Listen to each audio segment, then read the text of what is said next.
اسرار درون آستانه شما، این مقدسات خانه شما، آبروی اهل کاشانه شما. پذیرا باشید صدای رادیو پیام با برنامه آستانه. بسم الله الرحمن الرحیم. السلام علیکم و رحمت الله و برکاته. شنوندگان و بینندگان عزیز برنامه عائلوی ما، امروز با هم درباره یکی از مسئله هایی که ای کاش در جامعه ما همین مسئله جدی‌تر نگاه کرده می شد و به کار برده می شد، درباره راه های تربیه زن، اون هم از طرف شوهر صحبت میکنیم. همیشه درباره راه های تربیه کردن دختر یا اینکه چگونه دختر خود را تربیه کنیم یا چگونه شاگردان خود را تربیه کنیم در این باره زیاد میگویند، ولی گاه فراموش می شود که بعضا مردهایی هستند که در خلال 1 سال یا 6 ماه یا چند سال باشد هم زن خود را آنگونه تربیه کرده می توانند که در حقیقت پدر و مادر در 18 سال این کار را نتوانسته بودند. پس در این مسئله مهم امروز با شما صحبت می کنم و اینجوری همگان می دانید که در ما یک جمله هست که در همه جا استفاده می کنند. می گویند زن و شوهر اخلاق یک خیله دارند، یا اینکه آنها هر دو به هم مانند هستند، یا زنش مثل شوهرش هست، شوهرش مثل زنش هست. از کجا اینقدر زیادی ها میگن 2 نفر با هم مانند هستند و یا اینکه این آیا حقیقت دارد یا نه؟ البته میدانیم که همنشین همیشه تاثیر خود را میگذارد و المرء علی دین اخیه میگویند پیامبر، حتی با مبالغه صلی الله علیه و سلم، که اونی که همنشینی تو است همیشه زیاد با او رفت و میکنی، تو در دین او هستی، گویا که حتی میتواند کاملا اعتقاد تو رو به اعتقاد خودش گرداند. البته زن و شوهر که در این شاهراه حیات یا در این سفر زندگی تا 70 سال تا 20 سال 30 سال با هم در یک جا هستند و با هم قدم می نهند و این همه راه را طی می کنند، خواه و ناخواه از یکدیگر تاثیر می گیرند و خواهد نخواهد هم همسر شما، زن شما، شوهر شما بعضی اخلاقهایش را به شما تا اندازه معقول می کناند که شما آن را حتی قبول می کنید و بیخبر می مانید. و اینجا درباره اینکه زنی صالحه یا زنی خوب داشتن این نعمت بی‌بهای دنیاست و انسانی که برای او پروردگار همسر صالح نصیب کرد. وقتی میگویم همسر صالح یعنی زنی که اولا شده از پروردگارش میترسد و او میداند که در همه لحظه ها پروردگار او را میبیند و برای هر یک کلمه‌ای که از زبان او میبراید و حتی نیت‌های خوبی که از قلبش میگذرد پروردگار برای او پاداش میدهد. و این گونه زنهای صالحه آنهایی که همیشه در مراقبت پروردگار زندگی میکنند و این چنین نه به خاطر اینکه مردم بگوید، فقط به خاطر رضایت پروردگار همیشه برای پیدا کردن یا از پی رضایت شوهر خود هستند. در نبودنش مال او را، آبروی او را، فرزند او را، اهل بیت او را محافظت میکنند، اسرار او را بیرون نمیبرند و این چنین نه همچون یک جاسوسه در خانواده شوهر بلکه همچون اعضای آن خانواده و آنها میسوزند. این گونه زنهای صالحه بهتر از تمام نعمتهای دنیاست و در ما حدیث صحیح هست در صحیح مسلم که پیامبر میگویند الدنیا متاع، دنیا خیلی متاع زود گذر است، یک مدت است که زود میگذرد، اما بدانید که خیر متاعها المرأة الصالحة، بهترین متاع آن، بهترین نعمتی که در دنیا شما صاحب میشوید همسر صالح است. و از چی باشد که تصور کنید آنهایی که زنی صالحه دارند، زنی که در حقیقت در همه مسئله ها وفادار شوهرش است. البته نه وقتی میگیم همه مسئله ها در گناه و در ظلم، نه، در مسئله های وقتی که شوهر کم بخل است یا با خویش و تبار شوهر به خاطر شوهر، به خاطر اینکه شوهر از او راضی باشد و هر راه مدارا میکند، مروسا میکند و این چنین زنی که برای شوهرش از اول تا به آخر وفاداری در مال و در امانت و در خود عرض و ناموسش هست. مردهایی که صاحب این گونه زن هستند از آنها تقریبا شکایت از غم بغلی و شکایت از بدبختی کم شنیده می شود. برعکس این بعضی انسان هایی هستند تقریبا همه از نعمت های دنیا را دارند، از مال و از ثروت و از آبرو، اما چون همسر صالح نصیبشان نیست، هم خیلی زود پیر می شوند، خیلی زود مریض می شوند، هم خیلی زود عیب های ایشان را مردم از زبان زن همسر خانواده خودشان می شنود و هم خیلی شکایت دارند و میگویند در خانه خود آرامش ندارم. یعنی در حقیقت 100% این حدیث پیامبر را شما می توانید در زندگی خود حقیقت بودنش را ثابت کنید، چون اگر زن صالحه داری دیگر تا 90% مشکلی های دنیا گویا که حل شد. کمبغل هستی صبر میکند، پولدار هستی اسراف نمی کند و شکر میکند. به خاطر تو هرچی باشد هم با خانواده تو جنگ و جنجال و نارضایتی نمی کند. به خاطر تو این چونین، به خاطر اینکه پروردگارش او را غضب نکند زیادی از حق خود میگذرد. یعنی از این زیاد برای یک مرد در خانواده چه لازم است؟ برای همین پیامبر میگویند بدانید که بهترین نعمتی که برای شما در دنیا نصیب می شود این زن صالحه هست. گویا که از جهت دیگر می توانیم بگوییم که قدر او را بدانید اگر این گونه زن برای شما نصیب شده است. ولی چی کنیم که نصیب نه همه مردها این گونه زنهای صالحه هستند؟ کلمه صالحه چه خیلی که گفتم خیلی یک مفهوم وسیع دارد، یعنی در داخلش هم دین و هم اخلاق و هم معاملات و اینها همش جایگیر می شود.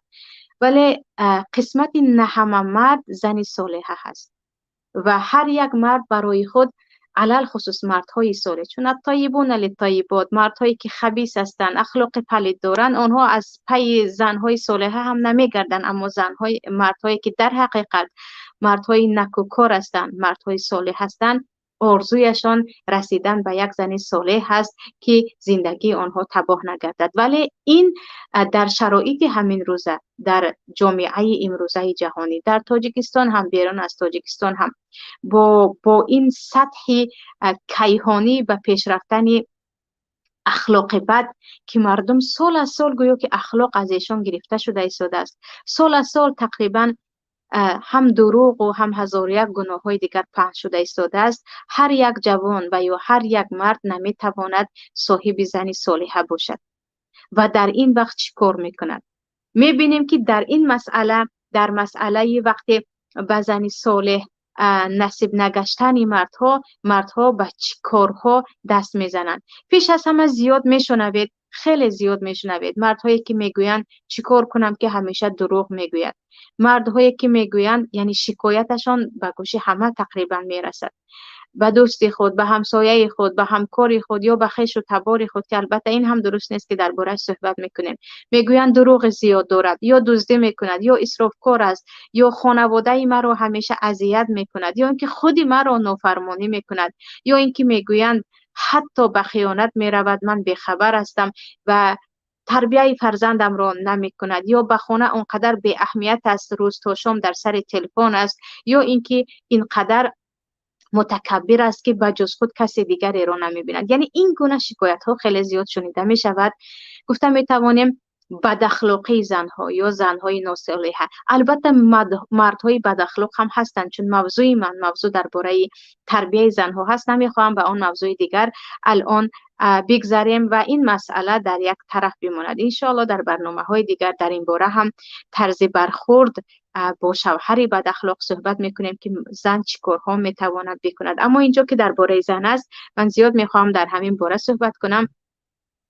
یعنی در این وقتی که شما با یک زن، قسمت شما یک زنی بوده است که بد اخلاق است یا طرز با شما زندگی دارد که شما نمیتونید یا نمیدونید چی کار کنید، در این موقف برخورد مردها با چنین زنهای بد اخلاق یا زنهایی که متاسفانه تا اندازه همراه آنها زندگی کردن طاقت نافرساست که دیگر زمین برایشان تنگ می شود، سه طایفه هستند. یعنی سه نمود مردها هستند که یک نمود آنها میگویند باکی نیست، مادر من هم همین گونه زن بود، پدر من با او زندگی کرد، چیزی نشد، مایان به دنیا آمده، باکی نیست، صبر میکنم.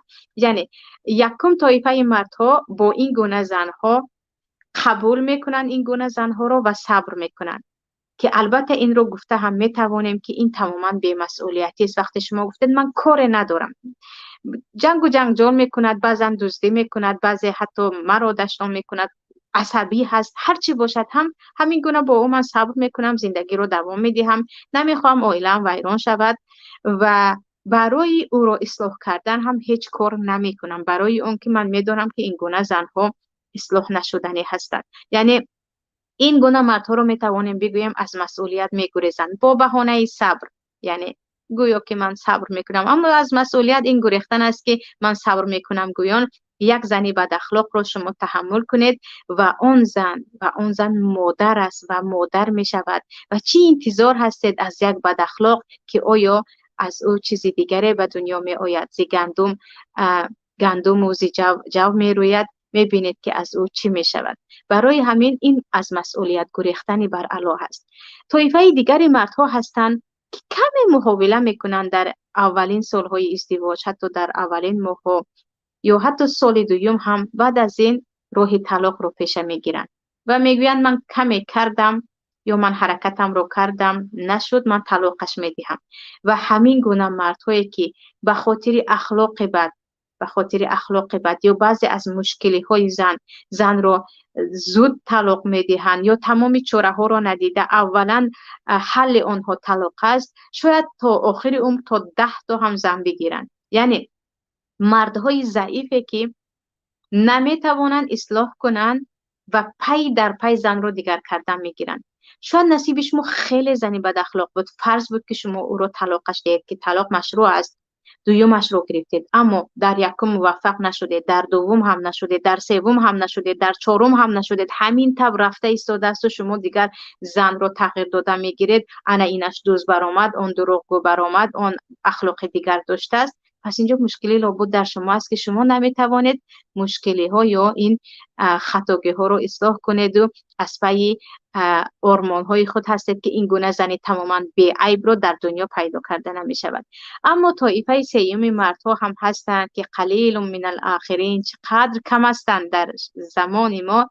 آن هم مردهایی که تمام کوشش و خرج خود رو با راه‌های حکیمانه یا با راه‌هایی که خود درست می‌دانند برای اصلاح کردن زن خود به بار می‌دهند، خرج می‌کنند، حرکت می‌کنند و می‌گویند من با این حرکت‌ها ان شاء الله این زن را تربیت کرده می‌توانم. فرق ندارد این زنی من چند ساله است، یعنی من مردی هستم که همان گونه‌ای که بزرگان همسران خود را تربیت کردند که تقریبا شما در حیات بزرگان نمی‌بینید که یکم دوم سوم زنش را طلاق داد و رفت. نه، اکثریت علما همسران خود را هم عالمه کردند، اکثریت نفران صالح همسران خود را هم صالح کردند و حتی بعضی مردهای تاجر بزرگ زنهای خود را هم تاجر کردند، یعنی توانستند همسر خود را شاگرد خود قرار دهند که در این مسئله کاملا یعنی تربیت شوهر را گرفتن هم مسئله اساسا وسیع‌تر است که در این باره باز صحبت میکنیم. پس این گونه مردها هم شکرانه پروردگار هستند، مردهایی که میگویند نه من صبر هم نمی کنم، زود طلاق هم نمی دهم، ولی من راهی چاره رو پیدا می کنم. و انا این گونه مردها چی کار باید کنن؟ یعنی از کجا باید شروع کنن؟ برای چی میگویم چی کار باید کنن؟ برای آنکه بعضی مردها در حقیقت خیلی این چیز رو میخواهند و تصمیم هم دارند، ولی چون برایشان راه ها ناروشن است و نمیتوانند از کدام راه زن خود را اصلاح کنند، یک مدت حرکت میکنند، بعد از این ناامید میشوند و میگویند من بدبخترین انسان هستم که باید صبر کنم که الکی دیر شد و ما فرزنددار شدیم، یا باز هم تصمیم طلاق میگیرند. برای همین اینجا خواستم بعضی از راهکارها رو یا بعضی از راههایی که شریعت برای ما پروردگار از بالای فوق 7 سماوات راهنمایی کرده است که در این مورد چیکار کنیم همراه شما گفته گذارم. اولا همه میدونیم که یگان زن به مشکلی نمی شود، یعنی به خطا نمی شود. چگونه ای که هیچ یک مرد به خطا نمی شود؟ کل بنی آدم خطا، تمام فرزندان آدم خطاکارند، این سخن پیامبر صلی الله علیه و سلم. و همه میدونیم که هیچ خانواده وجود ندارد در روی زمین که در اونجا جنگ و جنجال عائلوی یعنی زن و شوهری نشود. در همه خانه می شود، چون دو نفر هستی، خاراکتری دیگرگون داری، شخصیتت دیگر هست، فکرها دیگرگون است. خود در بعض مسئله های اختلاف، بعضا جنگ و جنجال و حتی زن و زنی می شود که این چیزی عادی است. اما بعضی از خاراکتر و اخلاق های دیگری هم هست که اگر آن را اصلاح نکردید خانه به جهنم تبدیل می شود. انا درباره این نمود خاراکترها که باید اصلاح شود، بسیاری از شوهرها حیران موندن که چیکار کنیم، از کدام راه اصلاح کنیم. اولا هر یک مرد باید وقتی که خطاگی جدی، یعنی یک اخلاق بدی یا بی‌تربیتی زن خود را دید، اولا باید علت آن را کفت و کاف کند.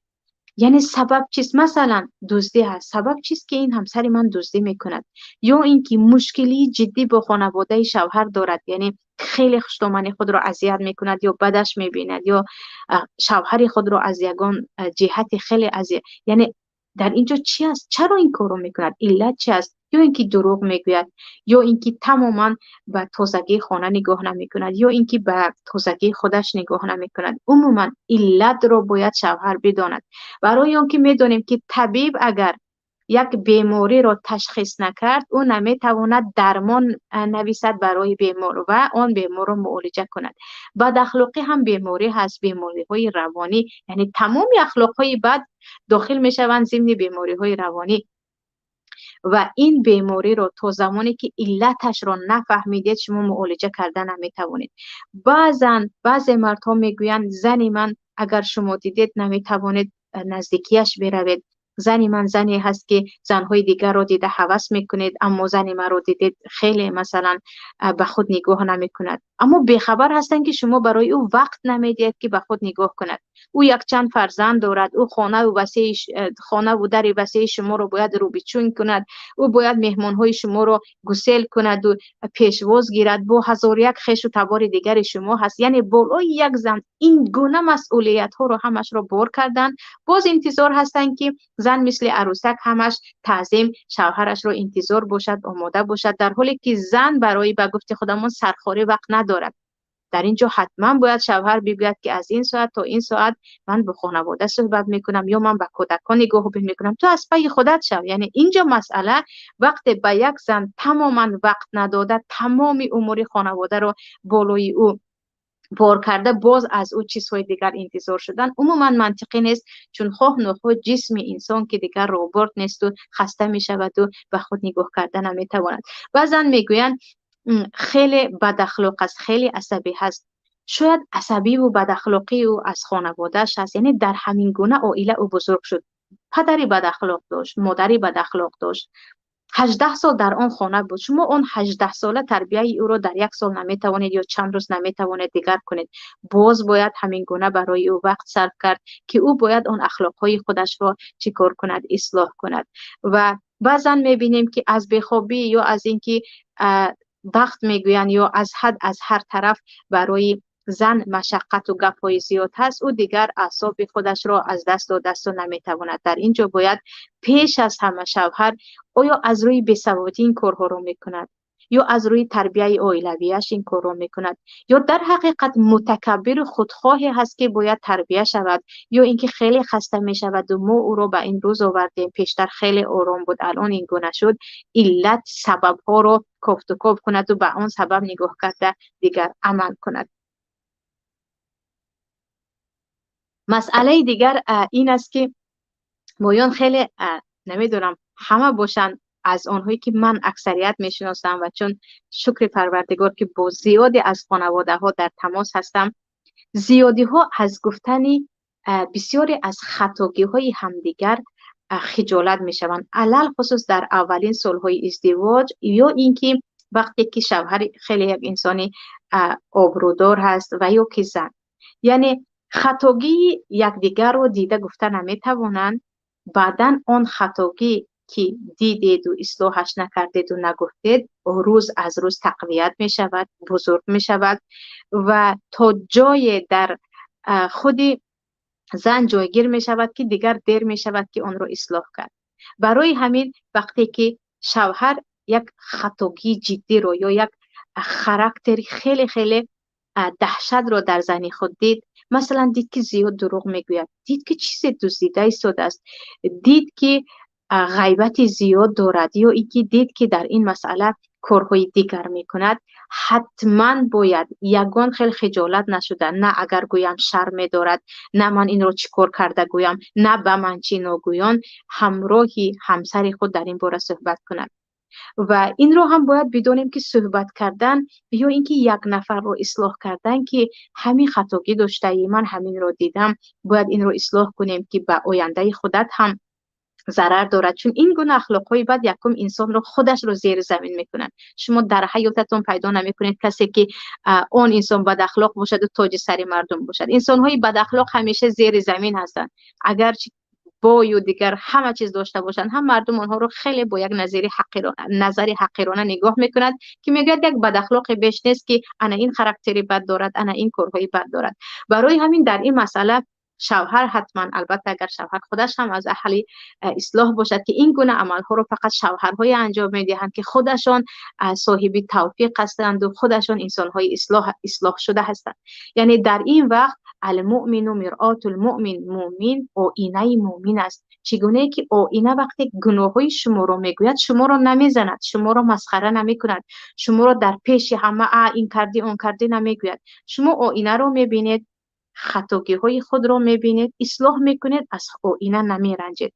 و پیامبر هم اینجا خیلی ضرب المثل زیبا میزنند، میگویند مؤمن آینه مؤمن است، یعنی خطاگی های مؤمن رو در خودش میبیند، اصلاحش میکند.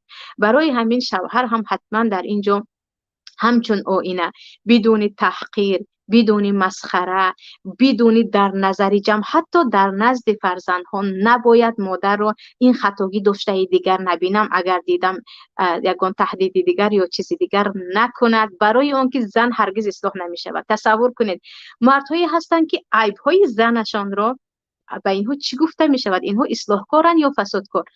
اومده در نزد مادرشون میگویند کلین اینجا بنشین، مادر گوش کنید، این کار رو کرد. یا در نزد فرزندها، یا میبرند در نزد عائله شوهر. یعنی در نزد یک عائله بزرگ یک زن رو تحقیر میکنن یا گناهایش رو به او میگویند و میگویند من این رو این گونه اصلاح کردنی هستم. اون زن هرگز اصلاح نمیشود، از آن هم بدترش رو میکند، برای اون که دیگر او از حدش تو گذرانیدی در مسئله تحقیر کردن. برای همین حتما باید سری میز نشست. و اکثریت زن و شوهرهایی که موفق هستند در زندگی خود و آنها هم در نزد فرزندان خود احترام دارند و هیچ نفر جرأت نمی کند آنها را از همدیگر جدا کند یا ضد همدیگر برخیزاند. زن و شوهرهایی هستند که در صحبت کردن در علاهیدگی یا گفتیم سری میز مصلحت و سری میز مصالحه زیادتر می نشینند. برای همین اینجا حتما شوهر در اولین فرصت خطاگی همسر خود را دید، شرم نداشته و اینچنین او را شرم ندارنده که در من هم بود این گونه خاراکتر یا در تمام انسان ها می شود، در تو هم دیدم، ولی این به زندگی ما خیلی و خیلی ضرر می رساند. برای همین این کار رو من نمیخوام دیگر در تو ببینم. خودت رو با این اخلاقات این گونه بی عزت نساز گویان. طرزی که زن این رو شنود، خوف و نخوش ما وقتی کسی عیبتون رو میگوید کمی سرخ میشوید، کمی خجالت میشوید، اما تاثیرش کند دیگر به این کار برنگردد. چیزی دیگر این است که در زیادی مردها، در زنها اونقدر نه، ما زنان همه مایده شده رو به این نوبت میگیریم این خاراکتر زنانه است. در مردها این چیز رو دیده میشود. مردهایی هستند که نادیده میگیرند، یعنی میگویند کمی با همراه خواهرم هر دو یکدیگر رو دشنام کردن، باکی ندارد.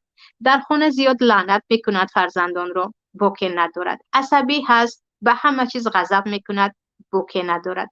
خیر غیبتش زیاد است، باکی ندارد. در همه زنها هست. نباید این گونه نادیدگی کرد. یعنی ظلم کردن، غیبت این خودش ظلم است. حقارت و دشنام و لعنت به فرزندان این خودش نابودی عائله است. یعنی عائله‌ای که در اونجا دشنام و لعنت زیاد است خیر و برکت ندارد. و این چنین دزدی های کوچک میرسد به دزدی هایی که دیگه خانه رو میدوزد. اسراف هایی که کم کم اسراف میکنند میرود در آخر اسراف میکند که تمام عمر شما قرضدار میمونید. حتما یعنی ما میگوییم که اگر شما آتش کوچک رو جلویش رو نگرفته، دیگر یک جنگل و کمی آتش می رود. حتما نه این خطاگی از حد کوچک است، برای اینکه خطاگی کوچک و بزرگ رو گاهی ما فرق کرده نمی توانیم. گاهی غضبناک می شوید، این عادی هست، انسان باید غضبناک شود. گاهی از ترس دروغ می گوید، گاهی در همه می شود. بعضا یکی می شود زبان خود رو داشته نمی توانید، از شما یک حقارت می برد. در تمام انسان ها هست، اما پای در پای اما برای ما این کوچک می نماید. یعنی هر روز این کار رو کردن گرفته. در اینجا باید حتما شوهر به زن خود بگوید که این چیزی که تو عادی گرفته ایستاده ای و هر روز در تو دیده می شود، هر نشست در تو غیبت دیده می شود، هر روز در تو اسراف دیده می شود، هر روز یک دو دروغت هست، هر روز فرزندان رو لعنت میکنی، هر روز چیزی شده یا با این بهانه یا با اون بهانه مادری مرا غیبت میکنی یا نفری دیگر رو غیبت میکنی. اینها گناه های کبیره هستند در حق تو و من و فرزندان و تمام خانواده ما مصیبت می آورند. باید از این دست بکشی. نگاه کنید، در ما حدیث عجیب در سنن ابو داود است. بوری عادی حضرت عایشه که خیلی جوان بودن، دختره که 17 ساله گفته و پیامبر میگویند صفیه که همسر شما هست، که صفیه رو هم پیامبر خیلی دوست می داشتن، صفیه کمی قدش پست است و بعضی مشکلی یعنی بعضی نقصان ها دارد. همین صفیه قدی پست دارد، باز بعضی نقصان ها دارد. پیامبر صلی الله علیه و سلم می توانستند چشم پوشن، اهمیت ندهند. چگونه که بعضن حضرت عایشه مثلا کوسه رو شکسته بودند، برای چی به تو خوراک فرستاد، گویان اهمیت نداده بودند. چگونه که حضرت عایشه از پای پیامبر نصفه شب پاییده تو قبرستان، یعنی جاسوسی کرده بودند. پیامبر سخت گپ نزدن که این خاراکتر زنانه است. بعضی زنها خیلی از پای شوهر خود هستن، احتیاط میکنن یعنی شوهر خود را. اما اینجا پیامبر صلی الله علیه و سلم وقتی شنیدن گپ غیبت است، شاید تهمت هم هست و هرگز برای مسلمان این کار درست نیست، و حضرت عایشه میگویند هرگز روی خاطر نمیکنند با اون که محبوبه پیامبر بودن حضرت عایشه. و حضرت عایشه میگویند عایشه الان تو چیزی گفتی که اگر به آب بحر گفته ای تو رو آمیخته کنیم، بحر با آن بزرگی آلوده میگردد. یعنی اینقدر سخنی بد گفتی، اما اون سخنی بد فقط یک کلمه بود، قدش پست است. یعنی پیامبر صلی الله علیه و سلم یک بار گفتن چی بد از چیزی که میگویی که حتی آب بحر را آلوده و چرکین میکند. که الله که حضرت عایشه درک کردن که این چی هست، سخنی هست که پیامبر را به غضب آورد و سخنی هست که گناه هست. و البته توبه میکردن که الها از آن چیزی که تو را و پیامبرت را به غضب بیاورم، من توبه میکنم و پناه میبرم. اینجا ببینید که پیامبر در اینجا یک و یک باره گفتن کاری که کرده ایستاده ای هرگز درست نیست. در اینجا باید دقت دهی که متاسفانه در ما در این مسئله حتی مردهایی هستند که زنشان در جلویشان مادرشان رو تهمت میکند یا غیبت میکند یا خواهرشان رو در ناموس خواهرشان صحبت میکند، همراه او یا شریک میشوند یا آیسته که یک چیزی عادی است نگاه نمیکنند. در حالی که مسئله جدی نیست. اگر زنی تو ناموس تو هست، خواهر و مادری تو هم ناموس تو هست، نباید حق دهی این آن را و آن این را تهمت کند یا این گونه صحبت کند. مسئله دیگر، گویا سخنی من خیلی مردانه شده ایستاده است، ولی انشاءالله خواهرای عزیز از این نرنجن در این باره با صحبت میکنیم که زنها در این مسئله ها اگر با مردهای بد اخلاق روبرو شدن چگونه باید مناسبت کنند. مسئله دیگر مسئله هست که زنهای هستند یا زنهای هستیم ما سخنی خوب نمیفهمیم، ما سخنی خوب رو نمیفهمیم و ما مثل انسان میگویند همین کار رو دیگر نکن، کاری خوب نیست عزیزم. خیلی خوب هم میفهمونند، هرگز نمیفهمیم آن را. بعضا تهدید هم میکنند که اگر یک بار دیگر شد من این یا اون کاری رو انجام میدم که تو خیلی از این غمگین میشوی. باز هم نمیفهمیم. بعضا آیت میگویند، حدیث میگویند، قصه میگویند که مقصد این است که تو این کار رو نکنی. باز هم آدم شدنی نیستیم. در اینجا الله میگوید وهجروهن فی المضاجع، کردی گفتی نشد قهر شد. برای اون که بعضی زنها هستند، اون هم زنهایی که در حقیقت طبیعتی زنانه دارن و احساس دارن، شعور دارن. برای اون که متاسفانه زنهای بیشعور هم هستن در این دنیا، هر چی کنه هم یعنی دیگر اون انسان تاثیرش نمیکنن. اما زنها، اکثریت زنها که خیلی عاطفی هستن، خیلی در این مسئله ها حساس هستن، اگر شوهر یک روز یا 2 روز قهر شد، در خانه همراه خوراک نخورد یا خدای نکرده به خانه نآمد و خبر داد که من به خاطر همین گناهات به این خانه نمی آیم تا اینکه اصلاح نشوی، یا اینکه در دیگر خانه خواب کرد، در اینجا زن یک و یک باره گناه خود را درک میکند و الله نمیگوید قهر شوید از خانه روید. واهجروهن فی المضاجع، فقط جای خود خواب خود را دیگر کنید، یعنی دور کنید، از زن دور استید. او بفهمد که شما به خاطر این گناهش او را تحمل کرده نمیتوانید، او را دیده نمیتوانید، کره میدانید این کارش را، شاید اصلاح شود، شاید اصلاح شود. برای همین حتی در ما حدیث است که وقتی زینب دختر جحش با اینکه زنی بودند که از بالای آسمان ها پروردگار نکاح ایشان را خوانده بود، باره میگویند صفیه را یهودی هستی. یعنی همچون اگرچه صفیه مسلمان شده بودن همسر پیامبر وقتی میگویند زینب تو در شتورت همراهی صفیه سوار شوید، برای آنکه صفیه دیگر شتورش پایش شکست و نمیتواند شتور برای خود پیدا کند، بیچاره صفیه دیگر مرکب ندارد، زینب کمی تمسخر میکنند، میگویند آره این یهودی بیچاره چیزی ندارد. نگاه کنید تیغ زبان است. اینجا پیامبر صلی الله علیه و سلم اگرچه راه به حج بود، یعنی در سفر حج بودن، 3 ماه کامل با زینب صحبت نمیکنن. 3 ماه زینب پیامبر را خوشامد میکنن که پیامبر الان من توبه کردم از آن چیزی که گفتم، پشیمانم، من نخواسته گفتم، من نمیدونم این زبانی من چی بود که این گونه گفت، ولی پیامبر میگویند من قبول ندارم.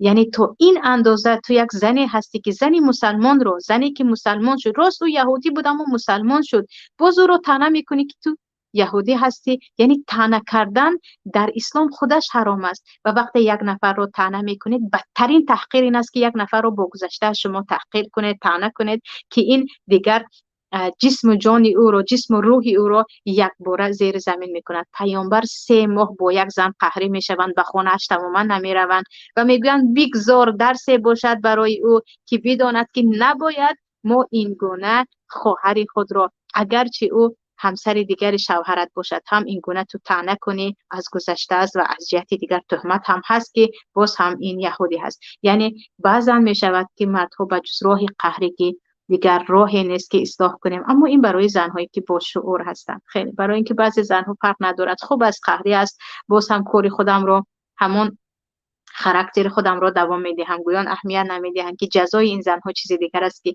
بعداً خواهیم گفت. و بعضا میشود که یک زن هر چی کرده هم اصلاح شدنی نیست، اما یکی در نزد یگان نفری که او خیلی احترامش میکند، استادش باشد، پدرش باشد، یگان عمکش باشد، یعنی یک نفری که اون زن احترامش میکند، برای اون که اون مرد، ما میدونیم که هر یک کس یک نفر رو برای خود همچون یک الگو میگیرد و در نزد او تا میتواند خودش رو انسانی خوب وانمود میکند. در این وقت می توانید اون نفر رو یا یک نفر مشاور رو به داخل درآورید و در این باره هم در قرآن هست. اصلا مثلا فبعثوا حکما من اهله و حکما من اهلها، میگوید الله وقتی دیگر راهی چاره نیست، این 2 نفر زندگیشون به جهنم تبدیل شد، یک نفری که امانتدار باشد، اهل علم باشد، اهل تجربه باشد، از خویش و تبار شوهر عیناً مثل او از خویش و تبار زن بیایند همراه این 2 نفر صحبت کنند. یعنی 2 مشاوری که آنها امانتدار هستند که سر و اسرار اینها رو به کسی نمیگویند، این چنین اهل تجربه هستند که میتوانند مشورت خوب دهند و این چنین اهل علم هستند و اهل انصاف هستند که باید عادلانه بگویند که کار شما خطا، کار شما درست، به اینها مشورت دهند. انا با این رو هم میشود بعضی زنها رو اصلاح کرد، برای اینکه بسیاری از برادران میگویند تا زمانی که به نزد امام مسجد زنم را نبردم در یک مسئله هرگز با من اتفاق نمیکرد، هرگز گپ مرا نمیگرفت. بعضی زنها خودشون میگویند که روزی که مرا شوهرم با پدرم یا تقوایم رو برو کرد، از همون روز اینقدر از کار خودم شرم داشتم که اون وقت فهمیدم که چقدر خطا کردم. یعنی بعضا میشود که علاج نیست که مگر طرف سیوم به زندگی شما دخالت کند، دیگر راهی برای اصلاح کردن زن نیست. اما مشکلی ما در دیگر چیز است، به جای اینکه دنبال کسی باشیم که او در حقیقت میتواند به ما مشورتی خوب دهد یا نفری که میتواند زندگی ما رو آسان کند، ما می رویم شکایت خود رو به دوستان خود میگوییم، دوستان می روند به زنهای خود میگویند، اون زنها می روند به دوگانه های خود میگویند. یا زندگی ما به یک سریال ترکی تبدیل می شود. یا می رویم به مادر خود میگوییم که البته مادر هرگز وقتی اینجا پسر و کلین هست طرفی کلین رو نمیگیرد، خواه و نخواه میگوید خطاکار او هست دیگر بچه بیگانه. یا برعکس وقتی می روید و شما به مادر عروستون دخترش رو بد میکنید، او میگوید اول عیب در خودت است، و هرگز نمیگوید آره دختر من این گونه است. الا شاید این گونه مادرهای هم باشن که در حقیقت خطاکی دختر خود رو به گردن بگیرن که خیلی کم هستند. و ما به جای به نزد یک مشاور خوب رفتن یا یک اهل مشورت و حکمت و انصاف و عدالت و امانت رو پیدا کردن، به هر یک مرد و نامرد از شوهر خود یا از زن خود که این گونه مردها هم زیاد هستند قصه میکنیم، شکایت میکنیم. اون نه میتواند به ما مشورت خوب دهد و این چونین نه سر ما رو میتواند نگاه دارد که به دیگران میگوید، دیگران به دیگران، و این زندگی دیگر به یک مسحک تبدیل میشود. برای همین این مسئله حکم در ما در تاجیک ها تقریبا وجود ندارد که ما زن و شوهر دو کس آریم. زن به تنهاگی از بسیاری ها مشورت میگیرد، مرد هم در تنهاگی نزد یگان انسانی با تجربه می رود، اما هر دو برابر رفته باشند.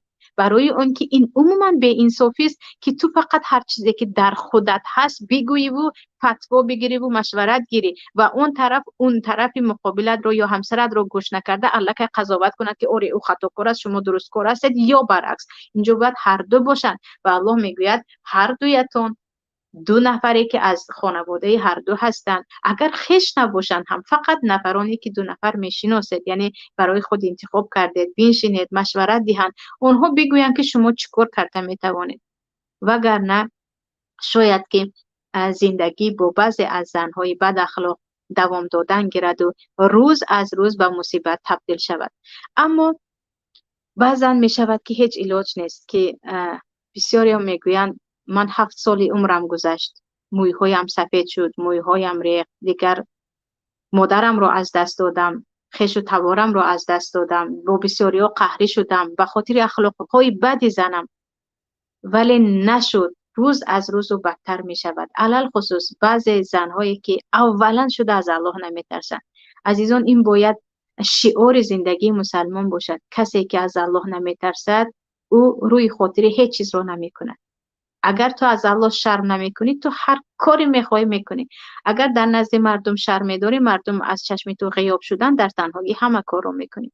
یعنی بعضی زنهایی هستند که بر علا دشمنی خود را به شوهر میگویند من آمدم برای نابودی خانواده ای تو، اگر علل خصوص شوهر زنی دوم یا سوم داشته باشد.